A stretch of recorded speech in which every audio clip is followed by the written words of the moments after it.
अस्सलाम वालेकुम। आज हम इस वीडियो में देखेंगे कि पावर क्वेरी क्या होती है और ये एक्सेल में इसका यूज़ हम कैसे कर सकते हैं और ये एक्सेल के अंदर क्या काम करते हैं। सबसे पहले समझते हैं कि पावर क्वेरी है क्या। एक्सेल में पावर क्वेरी एक बहुत ही पावरफुल टूल होता है और इसका बहुत इंपॉर्टेंट रूल भी होता है। इसका यूज़ करके हम अपने डेटा को सेकंड और चंद ही मिनट के अंदर अंदर एनालाइज और उसे ट्रांसफॉर्म कर सकते हैं, वो भी बिना किसी मैनुअल एफर्ट के। पावर क्वेरी क्या काम करता है? ये डेटा को इंपोर्ट करता है, उसे क्लीन करता है, ट्रांसफ़ॉर्म करता है और किसी भी रिपोर्ट के लिए डेटा को तैयार करता है। ये टूल आपको अलाउ करता है कि आप मल्टीपल सोर्सेज़ से डेटा कंबाइन करके पावरफुल और ऑटोमेटेड और रिफ्रेशेबल रिपोर्ट आप इसके ज़रिए क्रिएट कर सकें। एमएस एक्सेल में पावर क्वेरी क्या काम करता है या कैसे परफ़ॉर्म करता है?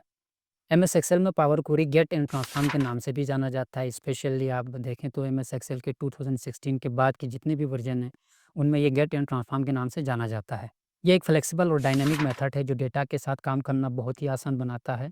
इसका मेजर काम है, जो मेन काम ये जो परफॉर्म करता है वो है ऑटोमेटिकली डेटा रिट्रीव करना, डेटा को ट्रांसफ़ॉर्म करना, मल्टीपल सोर्सेज़ से डेटा कंबाइन करना, डायनामिक रिपोर्ट्स बनाना, जो रिफ्रेश होते हैं ऑटोमेटिकली, यानी जब भी आप उसमें चेंजेस करते हैं, तो वो अपडेट होता है साथ-साथ। इस तरह की डायनामिक रिपोर्ट्स भी ये क्रिएट करके देता है पावर क्वेरी। पावर क्वेरी की कैपेबिलिटीज़ क्या है? पावर क्वेरी आपको हेल्प करता है डेटा को क्लीनिंग एंड ट्रांसफ़ॉर्म करने में, कॉलम्स स्प्लिट या मर्ज करने में, कॉलम्स को ग्रुप करने में, डेट्स के साथ काम करने में, यानी कैलकुलेशन आप कर सकते हैं। डेट का रिफाइन और ऑटोमेट करने में, यानी आप यहाँ पे पावर क्वेरी में रहते हुए भी आप अपने डेटा में बहुत से चेंजेस आप कर सकते हैं। चाहे वो कॉलम से रिलेटेड हो, डेट से रिलेटेड हो, अगर आपने कोई एक नया कॉलम ऐड करना है, कोई कॉलम आपने सेपरेट करना है, 2 कॉलम को आपने इस तरह कर सकते हैं। डेट्स के दौरान डेट्स के साथ आप काम करते हुए आप डेज़ को फाइंड कर सकते हैं, ड्यूरेशन फाइंड कर सकते हैं। कोई आपके पास सेल्स डेटा है तो वो किस मंथ से लिया गया है। ये तमाम चीज़ें आप पावर क्वेरी में रहते हुए आप आराम से कर सकते हैं। एक बार जब भी ये पावर क्वेरी में फ़ाइल आपका सेटअप हो जाए, तो जब भी आप उसे ओपन करेंगे, ये ऑटोमेटिकली अपडेट होंगे और ये डेटा को आपको रिफ्लेक्ट करके जो नई चेंजेस है, वो आपको सामने दिखाता है। इसके अलावा आपको शेयर करने का भी ये ऑप्शन देता है अपने टीम के साथ। फ़र्ज़ करें आपके पास टीम है, तो आप उसके साथ ये डेटा शेयर भी कर सकते हैं। पावर क्वेरी में आप डेटा सोर्स एंड इम्पोर्टिंग कैसे करते हैं? यानी डेटा को आप इम्पोर्ट कैसे करते हैं या डेटा सोर्स आप कैसे फाइंड करते हैं? पावर क्वेरी से आप डेटा को इम्पोर्ट कर सकते हैं, एक्सेल फ़ाइल में, सीएसवी फ़ाइल में, वेब पेजेज़ से आप ले सकते हैं। या किसी ख़ास फ़ोल्डर में आपके पास मल्टीपल फ़ाइल मौजूद हो, तो आप उसे कंबाइन कर सकते हैं। ये आप डेटा इंपोर्टिंग और सोर्स के ज़रिए आप पावर क्वेरी के अंदर करते हैं। हम आज सीखेंगे कि कैसे एक फ़ोल्डर के अंदर मौजूद मुख्तलिफ़ किस्म के जो है ना वो फ़ाइल्स को आप कंबाइन करके उसे डायनामिक तरीके से उसका रिपोर्ट आप जनरेट कर सकते हैं। ये हम आज सीखेंगे। मैं आपको अभी पावर क्वेरी के विंडो के ऊपर ले चलते हैं। चलिए स्टार्ट करते हैं। ये मेरे पास एमएस एक्सेल के 3 डिफरेंट फाइल्स पड़े हुए हैं। ये 2020 से लेकर 2024 तक का सेल्स डेटा है। ईच ईयर के लिए अलग-अलग यहाँ पे शीट्स बना हुआ है। ये आप फाइल आपको सामने नज़र आ रहा है। मैं चाह रहा हूँ पावर क्वेरी के अंदर इन तीनों को मैं कंबाइन करके जो ओवरऑल सेल ट्रेंड्स है उसको समझूँ। तो वो कैसे कर लेंगे? यहाँ से आपने एमएस एक्सेल को ओपन करना है। एमएस एक्सेल ओपन करने के बाद आपने जाना है यहाँ से डेटा टैब के ऊपर, यहाँ ऊपर मेनू में से। फिर यहाँ से जाना है आपने गेट डेटा के ऊपर। फ्रॉम फाइल में से आपने चूज़ करना है फ्रॉम फ़ोल्डर वाले ऑप्शन को, क्योंकि हमने फ़ोल्डर्स पूरा कंबाइन कर लेना है, 3 फाइल हमारे पास है। आपने उसके ऊपर क्लिक करना है। यहाँ से आप अपनी फ़ोल्डर की लोकेशन आपने चॉइस करना है। यहाँ से फ़ोल्डर इसको क्लिक करके फिर मैं यहाँ से ओपन करता हूँ। ये आपके सामने 3 डिफरेंट शीट्स ये आपको शो कर रहा है, जो डिफरेंट ईयर के लिए है। ये सामने आपके पास जो डेटा आपके पास पड़ा हुआ है, तीनों यहाँ पे ये शो कर रहा है। अगर राइट साइड कॉर्नर के ऊपर आप अगर देखें तो यहाँ पे 3-4 आपको ऑप्शन मिलता है। सबसे पहला है कंबाइन है, लोड है, ट्रांसफॉर्म डेटा है और कैंसल है। कंबाइन पे अगर हम देखें तो इसके ऊपर आप क्लिक करते हैं तो मेनू में आपके पास सामने आता है कंबाइन एंड ट्रांसफॉर्म डेटा है, कंबाइन एंड लोड है, combine and load to other है। अगर आपने कोई लोकेशन दे देना है स्पेसिफिकली किसी जगह इसको ओपन करना है तो आप कंबाइन एंड लोड टू कर लेंगे। कंबाइन एंड लोड भी आप कर सकते हैं और कंबाइन एंड ट्रांसफॉर्म डेटा भी आप कर सकते हैं। फिलहाल मैं कंबाइन एंड ट्रांसफॉर्म डेटा कर रहा हूँ। आप अपने रिक्वायरमेंट के मुताबिक यहाँ से ऑप्शन आप चूज़ कर सकते हैं। मैं यहाँ पे कंबाइन एंड ट्रांसफॉर्म डेटा कर रहा हूँ।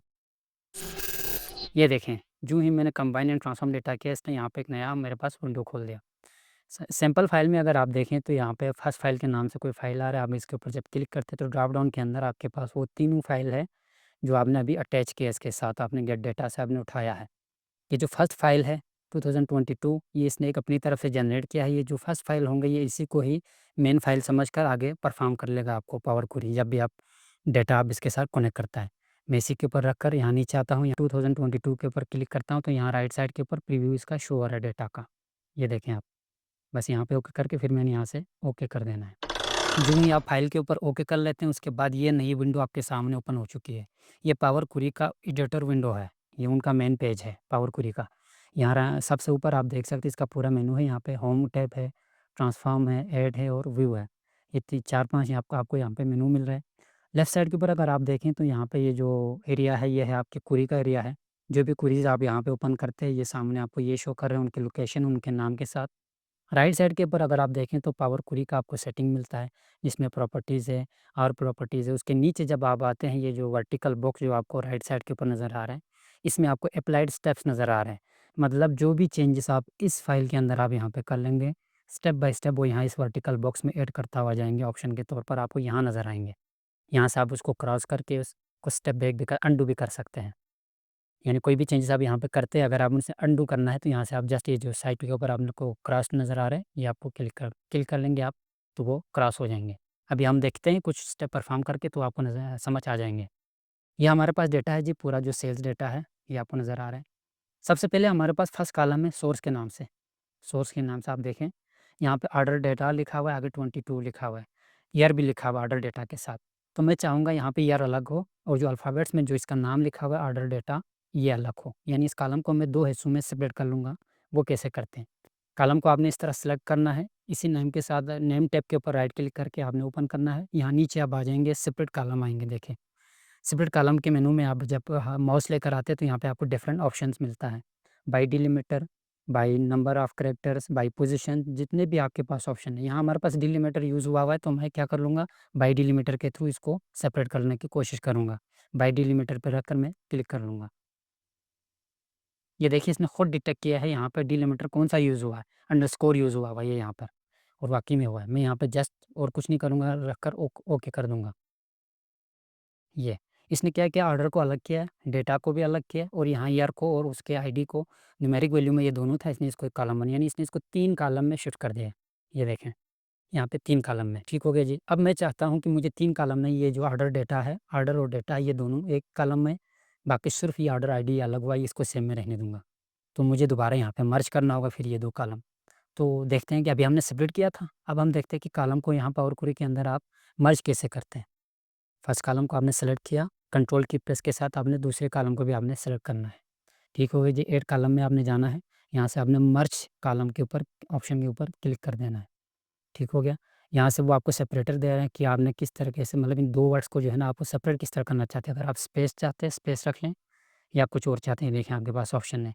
मैं कस्टम पे जाके यहाँ पे अंडरस्कोर ऐड कर लूँगा, क्योंकि पहले यहाँ पे अंडरस्कोर ऐड था। मैं सेम उसी सिचुएशन में इसको वापस लाने की कोशिश कर रहा हूँ। अंडरस्कोर यहाँ पे ओके करके मैं फिर यहाँ से ओके करता हूँ। अब आप देखिए यहाँ एंड के ऊपर इसने एक कॉलम जनरेट कर दिया मुझे, यहाँ पे ये देखिए आप, मर्ज के नाम से। यहाँ पे क्या है जी, ऑर्डर डेटा के नाम से इसने मर्ज किया। मैं इसको यहाँ से उठाकर फर्स्ट के ऊपर लेके जा रहा हूँ, क्योंकि इसका पोज़ीशन शुरू में ही था, यहाँ पर। ये देखें, यहाँ पे रख लिया। ये सोर्स 1 के नाम से एक कॉलम बना हुआ है और सोर्स 2 के नाम से बना हुआ है। इन दोनों को मैं सेलेक्ट कर रहा हूँ। कीबोर्ड से मैंने यहाँ पे डिलीट की प्रेस करना है, क्योंकि मुझे इनकी ज़रूरत नहीं है। अब देखिए आप यहाँ पे ऑर्डर डेटा अलग कॉलम में आ गया, ऑर्डर आईडी के नाम से आ गया। अब ये ऊपर मर्ज लिखा हुआ, मैं इसको चेंज करता हूँ, इसका नाम, मैं इसका नाम रखता हूँ ऑर्डर नेम। ये किसी भी जगह आप क्लिक कर लें, ये ऑर्डर नेम हो गई, यहाँ पे आपके पास कॉलम आ गया। यहाँ पे ये देखें आप, ये ईयर आ गया। अगर आप चाहें तो यहाँ पे ईयर और ऑर्डर आईडी को भी आप अलग-अलग कर सकते हैं यहाँ से, लेकिन फ़िलहाल मैं इसको ऐसे रहने दे रहा हूँ। यहाँ पे बाकी चीज़ें ठीक है। अब आता है इधर एंड के ऊपर, यहाँ देखें आप, क्वांटिटी है यहाँ पे एक, दूसरा यहाँ पे यूनिट प्राइस भी है। 2 कॉलम यहाँ पर है। साथ ही यहाँ पे एंड पे आप अगर देखें तो टोटल प्राइस है। मैं यहाँ पर टोटल जो प्राइस है ना, इसको मैं डिलीट कर रहा हूँ, क्योंकि यहाँ से मैंने इसको डिलीट कर दिया इस कॉलम को। अब हमारे पास टोटल प्राइस है नहीं, क्वांटिटी और यूनिट प्राइस है हमारे पास। पावर क्वेरीज़ में अगर आपने कोई कैलकुलेशन करना है, वो कैसे करना है, मैंने ये बताना है। इसलिए यहाँ पे quantity multiply by unit price कर लेंगे। आगे मैं टोटल प्राइस को दोबारा आपको यहाँ पे जनरेट करके दे दूँगा। मेरे डेटा में तो चलो उन्होंने ऑलरेडी एमएस एक्सेल में बना रखा था, लेकिन अगर आपने पावर क्वेरी में करना है तो वो किस तरह करते हैं मैं आपको दिखाता हूँ। आइए दिखाते हैं। उसके लिए क्या करना है, आपने क्वांटिटी को सेलेक्ट करना है, कंट्रोल की प्रेस कीबोर्ड के साथ आपने यूनिट प्राइस को भी आपने सेलेक्ट करना है, यानी जिन कॉलम को आपने मल्टीप्लाई या सब्ट्रैक्ट या डिवीज़न जो भी आपने करना है उसके ऊपर आपने क्लिक करना है। फिर उसके बाद आपने आना है ऐड कॉलम के ऊपर, या ऑलरेडी मैं ऐड कॉलम के ऊपर आ चुका हूँ। अगर आप होम के ऊपर है तो दोबारा से आपने आना है ऐड कॉलम के अंदर। यहाँ से आप देखेंगे प्लस माइनस का जो निशान, जो कैलकुलेटर का निशान बना हुआ है स्टैंडर्ड के अंदर, इसके ड्रॉप डाउन मेनू पे आपने क्लिक करना है। यहाँ से आपके पास ड्रॉप डाउन मेनू ओपन हो चुका है। अब ये देखें, हम यहाँ से आसान है, आप अगर प्लस करना चाहते हैं ऐड कर लें, मल्टीप्लाई है, सब्ट्रैक्ट है, डिवाइड, इंटीजर है, अच्छा जो भी आपको चाहिए, परसेंटेज है, आप निकालना चाहें आप निकाल सकते हैं। यहाँ मैंने करना है मल्टीप्लाई, क्योंकि क्वांटिटी को मल्टीप्लाई करेगा यूनिट प्राइस के साथ, तभी जाके आपके पास टोटल प्राइस निकल आएगा। मैं यहाँ से मल्टीप्लाई के लिए क्लिक कर रहा हूँ। ये देखें, नया कॉलम आपके पास यहाँ पे जनरेट करके दे दिया इसने। ये क्या कि इसने सब कुछ वही इसी तरीके से सारी चीज़ें कैलकुलेट करके आपको दे रही है। कितना आसान है। कोई भी मल्टीप्लिकेशन या माइनस, सब्ट्रैक्शन, ऐड, प्लस जो भी आपने करना है इतना आसान है। ये कैलकुलेशन मैथमेटिकल इतना आसान है पावर क्वेरी के अंदर। अच्छा जी, इस कॉलम को इन्होंने मैनिपुलेशन यहाँ पे नाम दे रखा है, मैं इसको यहाँ से चेंज कर रहा हूँ। मैं इसको दे दूँगा टोटल प्राइस नाम, टोटल प्राइस, ठीक है। अब देखें जी, ये भी प्राइस है और यूनिट प्राइस भी है, और यहाँ पे यूनिट ये तो नंबर में ठीक है। मैं चाहूँगा यहाँ यूनिट और जो है ना टोटल प्राइस को यहाँ पे डॉलर का साइन आए, यानी करेंसी आ जाए, ताकि थोड़ा-सा देखने में अच्छा लगता है। उसके लिए क्या करना है आपने, यूनिट प्राइस को आपने सेलेक्ट करना है, साथ ही कंट्रोल की प्रेस करें, टोटल प्राइस को भी आप सेलेक्ट कर लें। यहाँ हेडर के ऊपर ही आप राइट क्लिक कर लें। यहाँ से आपने जाना है चेंज टाइप के अंदर, यहाँ से करेंसी, ये देखें आप। इससे क्या होगा, इससे आपके कॉलम का टाइप चेंज हो जाएगा। अभी ये करेंसी में ये देखिए, यहाँ पे आपने ऊपर देखा होगा डॉलर का साइन आ गया, ताकि देखने वाला ये समझे कि ये प्राइस है। ठीक हो गया जी। इससे ज़्यादा कुछ फ़िलहाल मेरे पास इधर चेंज करने को कुछ है नहीं इस डेटा के अंदर। आप मज़ीद भी चेंजेस कर सकते हैं आगे। जब भी आपका फ़ाइल कंप्लीट होता है, आपके ट्रांसफ़ॉर्मेशन या आपके फ़ाइल में जो चेंजेस आपने करना है पावर क्वेरी के अंदर, वो जब भी मुकम्मल होता है, कंप्लीट होने के बाद आपने यहाँ से क्लोज़ एंड लोड के ऊपर क्लिक करना है। इससे क्या होगा, ये यहाँ से आपको पावर क्वेरी की इस विंडो से निकाल कर आपको एमएस एक्सेल के पेज के ऊपर दोबारा लेकर जाएँगे। जो भी चेंजेस आपने इस फ़ाइल में किया है, उनको कंबाइन करके आपको वहाँ पे शो कर लेगा। उम्मीद है कि आज की वीडियो आपको पसंद आई होगी। मज़ीद अगर आपको पावर क्वेरी से रिलेटेड अगर आपको ट्यूटोरियल चाहिए, तो आपने कमेंट में ज़रूर मेंशन करना है कि आपको एमएस एक्सेल में पावर क्वेरी किस तरह इस्तेमाल करता है। अगर आप मज़ीद जानना चाहते हैं बेसिक लेवल से लेकर मज़ीद भी बहुत सारे यहाँ पे कॉलम है, कॉलम एडिट है, आप रिपोर्ट जनरेट कर सकते हैं, वो सारी चीज़ें। अगर आपको चाहिए आप कमेंट ज़रूर कर लीजिएगा, और चैनल को सब्सक्राइब करना मत भूलिएगा। मिलते हैं नेक्स्ट वीडियो में। अल्लाह हाफ़िज़।